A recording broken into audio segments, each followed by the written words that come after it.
Graça e paz, amados irmãos e irmãs, em Cristo Jesus, nosso Senhor. Eu sou o pastor João Andrade e agora nós vamos apresentar a palavra da verdade. Hoje nós vamos ler no livro de Oséias, no capítulo 13, os versículos 12 a 14, que diz assim a palavra de Deus. As iniquidades de Efraim estão atadas juntas, o seu pecado está armazenado. Dores de parturiente lhe virão. Ele é filho insensato, porque é tempo e não sai a luz, ao abrir-se da madre.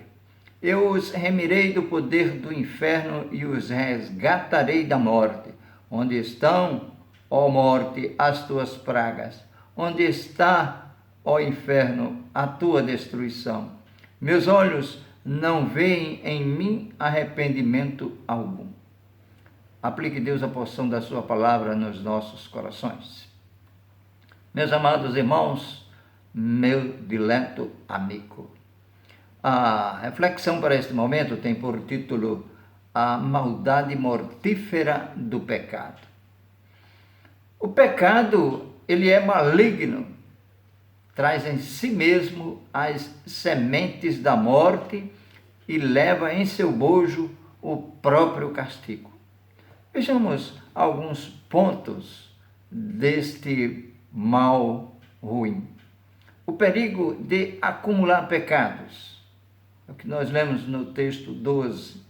Israel aprofundou-se na prática de excessos, multiplicou altares para pecar, muitas iniquidades, e estão atadas juntas, e seu pecado está armazenado.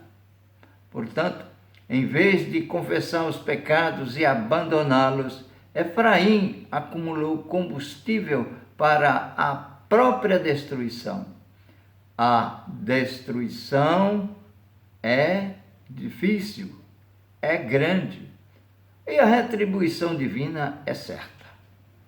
Meus amados irmãos, minhas amadas irmãs, olhem, o pecado é pesado, o pecado é feio, é mortal. Todos nós pecamos e falhamos porque somos humanos e temos sangue em nossas veias. Todos nós pecamos, mas nós temos um advogado no céu que está à destra do Pai, e ele nos ensina que tudo que nós pedirmos ao Pai, em nome de Jesus, ele nos ouvirá. Portanto, irmãos, irmãs, meu dileto amigo, ao falharmos, ao pecarmos, então vamos nos dirigir a Deus. Não fiquemos parados, né? Não fiquemos pensando na falha, no erro. Vamos a Deus em oração. Senhor, perdoa o meu pecado. Especifique o seu pecado. Aonde você errou? O que você fez? Detalhe para Deus. Peça perdão. A palavra de Deus nos diz: se com tua boca confessares os teus pecados, Ele é fiel e justo para nos perdoar. Então, vamos confessar. Não façamos como Efraim, que acumulou combustível para a própria destruição. Acumulou pecados. As consequências do pecado são inevitáveis. Quando nós lemos aqui, no versículo 12, está atada a iniquidade de Efraim, o seu pecado está guardado. Essa ideia deste versículo é que o dia do acerto de contas certamente viria para Efraim, porque o seu pecado não foi confessado, né? E nem tirado, uma vez que eles não se arrependeriam. Portanto, é necessário se arrepender. Arrependa-se de seus pecados, porque o Senhor, Ele é fiel e justo para nos perdoar os pecados. Porque nós falhamos, então vamos nos recorrer a Deus e procurar não errar, procurar não falhar, Vamos procurar ser sinceros, honestos e corretos. As consequências do pecado são inevitáveis. Como uma mulher sofre as dores de parto, assim Efraim sofreria as consequências do pecado. As dores do parto são repentinas e violentas. Se não cumprirem sua finalidade, resultam em morte. O mesmo ocorre com os castigos de Deus. Se não resultam em arrependimento do pecador, levam-no à ruína. Portanto, o homem deve se arrepender de seus pecados, das suas falhas, dos seus erros, porque, enfim, nós pecamos. Então vamos recorrer a Deus. A Bíblia nos ensina que nós devemos nos recorrer a Jesus, pedir a Ele perdão, confessando os nossos pecados. Não fique com os pecados guardados, não esconda, exponha-os a Deus, fale com Deus, porque Ele é fiel e justo para nos perdoar. Quando nós lemos também aqui o versículo 13 do texto que está esta mensagem, nós lemos: dores de mulher que dá à luz sobrevirão. Ele é um filho insensato porque é tempo e não está no lugar em que devia dar à luz.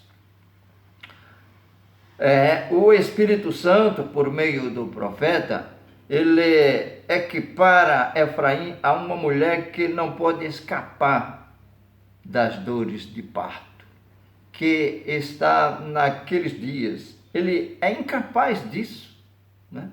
Incapaz. Além disso, um filho que se atrasa onde há abundância de homens e uma escassez de trabalho é insensato, porque ele não considera o futuro e não reconhece a perspectiva certa da pobreza. Ele não está enxergando. É necessário enxergar, é necessário ver e ver de perto.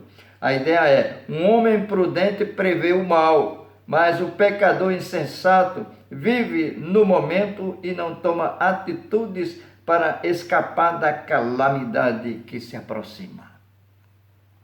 Aí está um perigo que corre, né? As consequências do pecado. Portanto, quando Deus intervém, a morte não tem a última palavra. Deus intervindo, a morte não tem a última palavra. Oséias fala de uma promessa e não de uma ameaça. A despeito de Israel ser arrastado pelos pecados para a amarga escravidão, de o reino do norte ser varrido do mapa e poder perder sua soberania nacional. Muito triste. E de a morte tragar o povo em sua rebeldia. Deus resgataria o remanescente do cruel, né? Cativeiro, dando-lhe novamente a liberdade.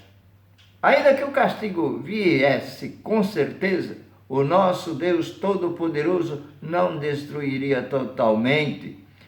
Seu povo estaria livre. Oséias usa com certa frequência esse método de introduzir promessas maravilhosas do amor do Senhor no meio de ameaças. Deus é amor e Ele guarda o seu povo, protege o seu povo. Mas nós não devemos estarmos olhando para um lado, para o outro e indecisos. Não, precisamos ter certeza, convicção do que temos, do que cremos e do que queremos. Pensemos e confiemos no Senhor, porque não podemos nem devemos falhar. Como eu falei antes, o pecado é uma arma mortífera e quem peca e não se arrepende é condenado à morte. Não é morte física, é morte espiritual. Portanto, nós devemos caminhar olhando para frente, seguindo com Cristo e com a palavra no nosso coração, na nossa mente, na nossa boca.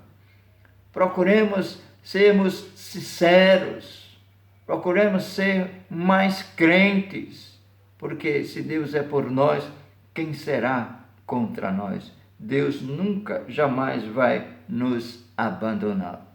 Eu vou concluir esta mensagem de hoje, esta mensagem preparada para os nossos corações. Tenham cuidado, procure não pecar. E se errar, busque a Deus e confesse o seu pecado. A graça resplandece em meio às palavras de juízo. O Senhor que ameaçou aparecer como animais ferozes, virá como Redentor que redime do inferno e da morte os que nele confiam. Os que nele confiam. Em meio à proclamação da sentença, Deus prediz que tem futuros propósitos de misericórdia e redenção. Volte-se para Deus e fuja da malignidade mortífera do pecado. Escolha servir a Deus para viver. Que Deus, pois, nos abençoe. Que Deus, pois, esteja conosco a cada dia, nos abençoando. Abra o seu coração e deixe esta mensagem no seu coração, na sua mente, para que você caminhe a cada dia pensando em que Deus é amor e é perdoador. Ele perdoa os nossos pecados. Não falhe, procure acertar. Que Deus, pois, vos abençoe. E a todos eu peço que estejam deixando aí abaixo a sua palavra, seu comentário, né? E vá colocando também aí no sininho, tocando para que eu possa saber quantos estão junto conosco, ouvindo a mensagem do Senhor. Nos ajude a levar mais e mais esta mensagem. Que Deus, pois, nos abençoe.